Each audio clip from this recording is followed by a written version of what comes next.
Ladies and gentlemen, welcome to 2024. I hope all is well. Today I'm going to do a political / reaction video to something that's pertinent, because in 2023 we've seen a lot of stories regarding vicious large dogs, bullies that they call these bully XL things. And there was a lot of back and forth about how we should respond to it. Being a libertarian type, my response is typically let people do whatever they like as long as they don't harm anybody else. And they're over the age of 21. Obviously, we know why that's a reasonable thing to say. So I never talked about it very much because the idea of banning dog breeds doesn't really sit well with me. I think that a bloke like me should be allowed to own whatever dog I like. And if people are stupid enough to get something that they can't handle and it promptly rips a little boy's face off, they should be aggressively punished by the law for it. Again, holding the individual to account rather than mass punishments for all of society because some people are stupid. And I think this video perfectly illustrates what I'm talking about, which I can sum up in one sentence. Well, I'll show you 10 seconds of it and then we'll get started.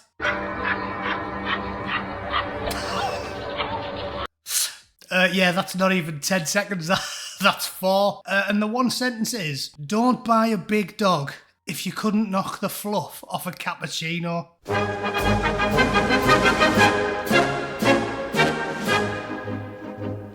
Okay, we can watch the whole video now.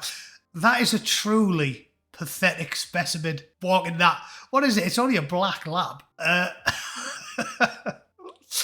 We'll watch the whole video now. Just watch how this woman ends up on the deck more times than Prince Nazim Ahmed, and he's got a jaw made of fiberglass. Can you imagine the trouble she'd be in if she was with a Rottweiler or something? I don't even know what they'd do.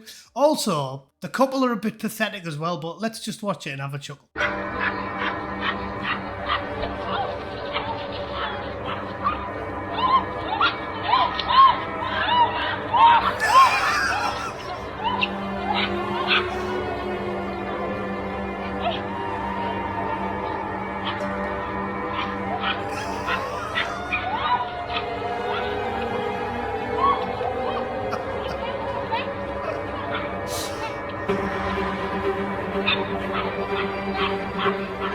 So there's loads of things I love about that video. First of all, don't walk your dog pissed. Yeah, there's one, you should definitely be held accountable if you walk your dog after 12 pints of Stella, because that is the only explanation I can come up with.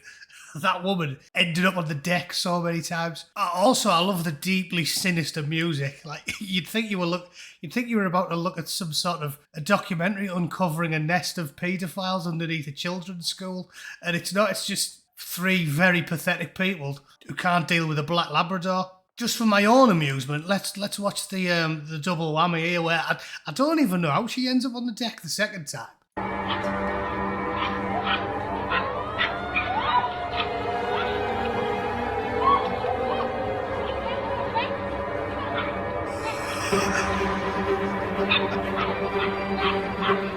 The bird in the black shirt as well. I'd flash. I would massively lose my rag on my missus if she was that useless. So anyway, what was the point I wanted to make in all this? We've all seen these videos of these bully breeds causing havoc, right? Because people can't handle them. I understand the government having a broad brush approach to these type of things and just banning them outright, but my point would be, does it not sit ill with you when you get broad brush punishments for absolutely everyone because of the actions of a tiny minority? To me, if you're a physically fit 30-year-old bloke and you want to walk a big ass dog around, you can do, with the caveat that if that dog gets loose and causes any shit, you are 100% going to jail for it. This seems to be a nice happy medium between the idea of just banning dogs, because as we all know, if you are a dog lover, and I consider myself one, there's not really any such thing as a dangerous breed. There's bad owners. I remember playing with a Rottie when I was a nipper. A friend of me Nana's had a Rottweiler and it was the nicest dog ever. If you look after a dog and you raise it properly, it does not want to rip your ghoulies off as soon as you walk past it with a pork pie.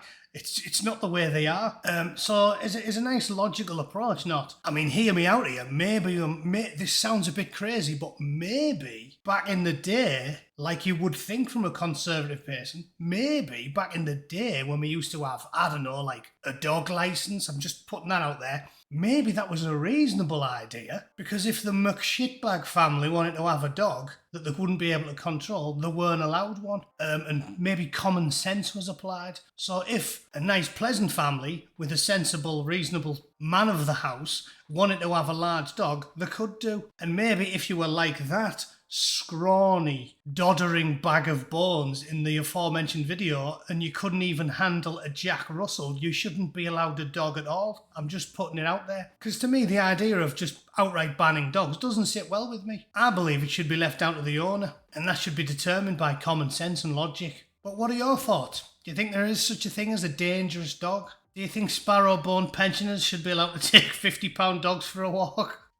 I would suggest it's not a very good idea. And yet there doesn't seem to be any restrictions on them. There are really big dogs that aren't banned at all, right? A Rottweiler is a good example, or a Doberman or an Alsatian. I would suggest that a Doberman or an Alsatian or a Rottweiler could turn feral and want to rip people's balls off just as much as any other breed. And if you're a truly pathetic physical specimen, you shouldn't be walking any of them. So I think there's a common sense solution to this problem outside of just outright banning dogs. But I'd love to hear your thoughts on the matter. I hope you got a chuckle out of the video. I certainly did. The bloke was a pathetic loser as well, wasn't he? And the two birds were about as much use as a nun's baps. So there you go. Thanks for watching. I'm hopefully going to get back in my stride making videos after a drunk, fat, slovenly Christmas and New Year's. And yeah, I'll be back in business. I think I'll do a live stream on Saturday and I will see you all then. All right? Have a good week. See you in a couple of days. Cheers.